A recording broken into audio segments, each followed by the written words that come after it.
We need a new weapon. How about a pistol? Go on. That's fully auto. I like it. With 80 rounds, you can kill a whole quad. Oh, baby. With a 200 milliseconds faster time to kill than the FFAR has to offer, so we don't have to nerf the FFAR. Good day, ladies and gentlemen, your gun doctor here. Let's talk about the new Sykov Pistol, the absolute best secondary that the Warzone has to offer. It's the 80 ammo full auto pistol that recently came to the Warzone. And yes, I'll say it up front, the time to kill is 200 milliseconds faster than what the FFAR has to offer. So why will we nerf the FFAR if we can just bring out a pistol that's better than the FFAR in every single way? You do headshot damage of 35, chest of 35, tummy and limbs of 27 and 27. So as you can see, there's no headshot multiplier, but hey, you have a full auto pistol with 80 ammo, so who cares about a headshot multiplier, right? The rate of fire is 880, and the time to kill is roughly 239 milliseconds in the Akimbo style. Obviously, the single one is still crazy because the single pistol has a 477 millisecond time to kill. That means you can start with Ghost, have a pistol that has the same TDK as the FFAR, or straight up go for Akimbo and have a gun that has the most insane TDK that the game currently has to offer. Let me tell you how to build this, how to play this, how to make the best out of the Sykov possible so you have this insane beamer ready for you to clap jimmies. How would you build this now, and how do you unlock Akimbo? So first and foremost, Akimbo gets unlocked by doing 3 kills with the Mo Money perk on the Sykov. It says on the Renetti, but it is actually on the Sykov. So 3 kills, 5 different matches with the Mo Money perk. Very simple. Then you have Akimbo already. Obviously, you want to have the 80 round drum mag, no questions. Why else would you use the gun? 5 milliwatt laser to make your hip fire spread better, and then the 140 millimeter auto mag, which does increase your recoil and reduces your hip fire accuracy. That's fine. We have this under control. Most importantly, the lightweight triggers and everything don't do anything. This is for the single action mode. So it does not help you. You can't use the triggers to make the rate of fire higher. It's already high as it is. And then the last question is obviously, what are we going to use? Compensator, muzzle brake, or monolithic suppressor? And I'll show you now which one of the 3 is actually the best option and how to shoot the gun properly to get the most out of it. Now let's find out which is the best front barrel for the Sykov. This is without a front barrel, just pulling it down, trying to hold the recoil, so we know what we have to kind of expect on 7 meters. Now, let's try the muzzle brake first. Muzzle brake usually clusters the middle together. As you can see with the Sykov, the biggest problem is the insane fire rate. Obviously, you're not going to shoot, or never in a situation where we're going to shoot all 80 bullets. It's more likely going to look like this. This is one shot. This was you now killing a player, and not more is needed. So that looks very good already on 7 meters. I like it.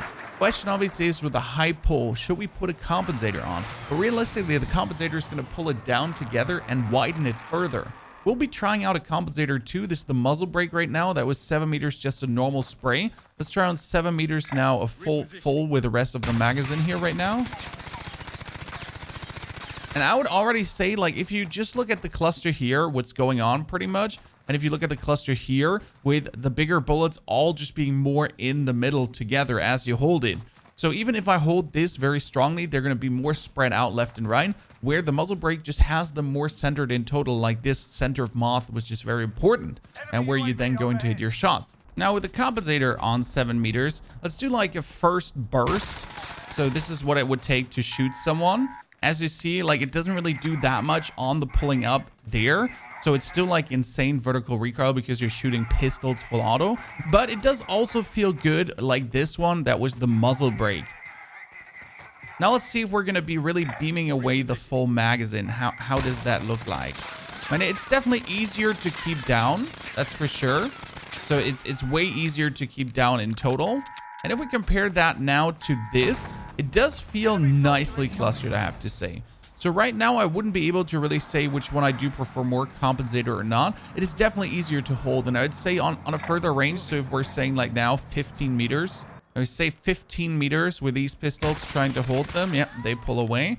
And now with the compensator, it's definitely significantly easier to hold that with a compensator. Obviously on 15 meters, you don't want to use this anymore. You can, you don't want to.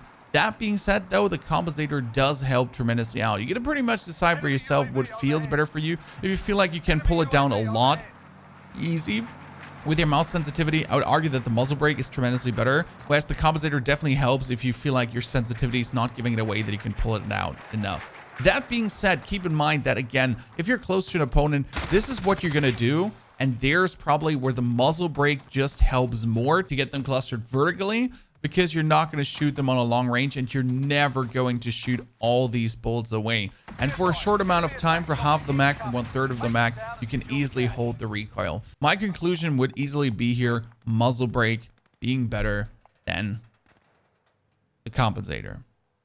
So this is how the final Sykov build would look. 5 milliwatt again for hipfire, Sorokin 140 for the full auto, but making the hipfire worse, and that's why we obviously then need the muzzle brake to help there. Also, the Sorokin reduces the recoil control, so makes it fly out of your hand. We have the 80 round mag, and we have Akimbo. We could argue that you could just play the 20 round mag technically, but why would you? Because 80 rounds is just absolutely the vibe. You go in, bop, bop, bop, bop. You never have to reload. You're an absolutely menace close quarter combat, and you're just going to send everyone close left and right back to the lobby. What would you pair this now with? Realistically, you can pair this with any gun that is able to perform from 20 meters on. So you're gonna have, you could play FFAR, XM4, AK, Crick, FARA, Ram 7, really anything you can think about, AUG, M16. I'm going for the AUG here together with the Sykov Pistol, Vision Tech 2x Titanium Agency Silencer, Field Agent, and 45 round drum mag. If you want to know why the Titanium will the strike team, just watch my last YouTube video on the AUG and why the Titanium is actually better than the AUG and why the AUG is then still better than the M16. And with these two guns, you probably have some of the best time to kill on any distance in the whole game, being able to shred Jimmy's close up, mid range, and even long range if you wish to, being then an absolute aggressive menace for the battlefield. Ladies and gentlemen, what do you think about the Sykov Pistol so far? Obviously, completely broken. The time to kill is an effing joke. I've been melting people in a couple of milliseconds. This is going to be worse than the snake shot, boom, boom, doof, doof meta, because every idiot can shoot a full auto pistol with 80 rounds in close quarter combat, hold their button down, and just go away. Brrr. You don't need any skill for this, and this is definitely a tremendous mistake for them to even release this remotely like that, especially since there's a skin now in the store. We all know this is not going to get nerfed anytime soon, but hey, why nerf the FAR if you can actually bring out this pistol instead? I'll definitely say stupid, stupid, stupid. That being said, though, I'll be having a lot of fun with this gun, and I'll be bringing out builds to pair this with then consecutively. So you're going to see a lot of Sykov to come in the next few days, and then it's going to be Sykov plus this, Sykov plus that, Sykov plus there, always playing ghost, always being ghosted, always being annoying, ladies and gentlemen. Obviously, you don't have to be ghosted. You can be high alerted, and you can have restock straight away too. Considering that everyone will be ghosted straight away, it might actually be worth it to now run high alert with these pistols. Most important though, since you're playing the Akimbo pistol, that you can also play tracker and be able to track down your opponents way easier, or you could play battle hardened, which is also an option over amped, because you really don't need amped when you're playing pistols. Ladies and gentlemen, thank you for all your recent support. I hope you liked the little skit in the beginning. I saw something similar like this on TikTok for movies, and I felt like this is definitely something we need to do for Raven software. So definitely check out tiktok.com/ponyup2. Subscribe here if you want to find your way back for more amazing content on the way to 90K, soon 100K. First play button, I would have never believed that it actually possible this year. Thank you so much for that. Also, the live stream from 8 a.m. to 4 p.m. That's where we're going to play it. The Sykov build is also landing on ponyup.eu or Warzone Loadouts.gg without the ATPPPTTTPPS. Have a wonderful good time. Enjoy the Sykov, and see you soon in Verdansk.